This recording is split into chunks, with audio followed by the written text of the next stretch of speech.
Olá, para inspirar do mês de março, já estamos seguindo, estamos em plena quaresma, tempo de conversão. E para alcançar a conversão, tempo de oração, jejum e oração e caridade. Mais oração, o jejum e a caridade. Em se falando de conversão, eu gostaria de te inspirar nesse mês a partir da reflexão que nos propõe a campanha da fraternidade. Primeiro, vamos pensar por que uma campanha da fraternidade? O que é a campanha da fraternidade? Como acontece a campanha da fraternidade? A campanha da fraternidade nos coloca diante da dinâmica da conversão que tem uma dupla perspectiva. A perspectiva pessoal, a perspectiva social. Por um lado, a conversão pessoal deve desembocar na conversão social, porque o pecado social é resultado do pecado pessoal. Por outro lado, nós devemos buscar meios e formas para que o pecado social desapareça, seja amenizado. Do mesmo jeito que nós devemos buscar meios e formas para que o pecado pessoal seja amenizado. Então, a campanha da fraternidade surge nesse contexto, lá na década de 60 do século passado. Fazer com que a comunidade e a sociedade, fazer com que a igreja e as pessoas, de um modo geral, pudessem compreender o que na vida social merece e demanda conversão. Esse é o objetivo da campanha da fraternidade. Levar a conversão pessoal a desembocar da conversão social. Como é que ela acontece? Como é que é escolhido o tema, por exemplo? As instâncias pastorais da igreja no Brasil oferecem à CNBB temáticas. Então, por exemplo, a pastoral da criança verifica que a questão da nutrição é um problema. Então, vamos fazer uma campanha sobre a nutrição. Pastoral carcerária verifica que a situação dos encarcerados no Brasil é um problema que demanda a conversão. Vamos fazer sobre isso. A questão ecológica, enfim, todos os temas possíveis, a partir de muitos olhares, são entregues à Conferência Nacional dos Bispos do Brasil e 3 anos antes a conferência escolhe o tema. Então, nós já temos aí, por exemplo, escolhidos os temas de 2024 e de 2025. Quer dizer, é uma maravilha que a igreja olhe em perspectiva e em tantos e tantos momentos, nesses 60 anos, tenha sido vanguarda na reflexão de temas que depois se tornam temas usuais, como, por exemplo, a questão ecológica.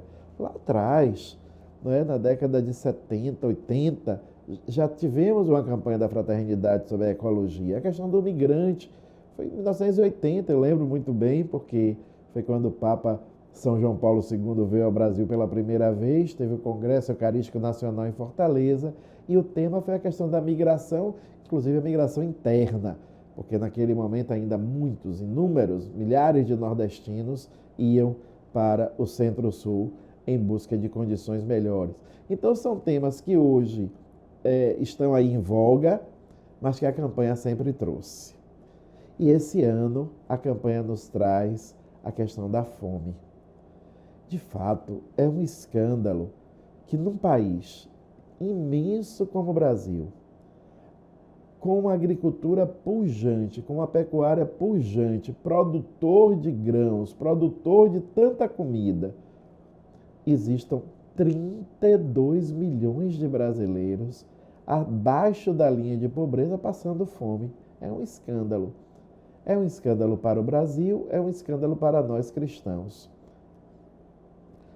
Diante dessa realidade, que é uma realidade gritante, até porque também é preciso dizer, a nossa agricultura nem sempre é voltada para a produção de alimentos, mas muitas e tantas vezes é voltada para a produção de comida e de gêneros alimentícios para exportação, como soja, por exemplo. É um escândalo como Brasil, como país, e é um escândalo como cristãos, que ainda irmãos nossos não tenham o mínimo necessário para viver. E o que é que nós podemos fazer? Qual o gesto concreto? Qual a realidade? Como campanha, a campanha tem começo, meio e fim. Toda campanha é assim, pode perguntar ao seu publicitário de plantão. Toda campanha tem começo, meio e fim. A campanha começa na quarta-feira de cinzas, termina no domingo de Ramos. É uma campanha, mas o que é que ela deseja? Ela deseja deixar frutos que permaneçam. E quais seriam os frutos que permaneçam? Quais seriam essas possibilidades?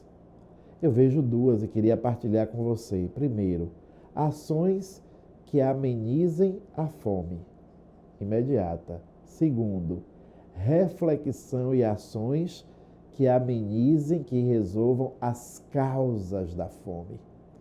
Não basta matar a fome de quem agora precisa de comida.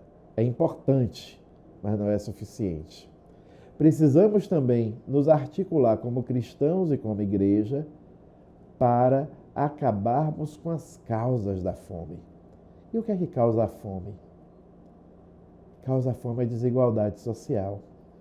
É um absurdo que tão poucos tenham tanto e que tantos tenham tão pouco. A injustiça social, essa sociedade dividida entre esses poucos que têm muito e esses muito que tão poucos, inevitavelmente ela é uma sociedade geradora de fome. Inevitavelmente ela é uma sociedade que diz: você tem direito às condições mínimas e até ao excesso. E todos vocês têm o direito ao que sobra, se sobrar. Temos que acabar com essa realidade. Por um lado, é importante que nós tenhamos esforços concretos para matar a fome. Aqui na paróquia nós temos, graças a Deus, através da Pastoral do Migrante, através dos projetos sociais do Centro Comunitário Monsenhor José Hamilton, através das iniciativas das comunidades eclesiais missionárias.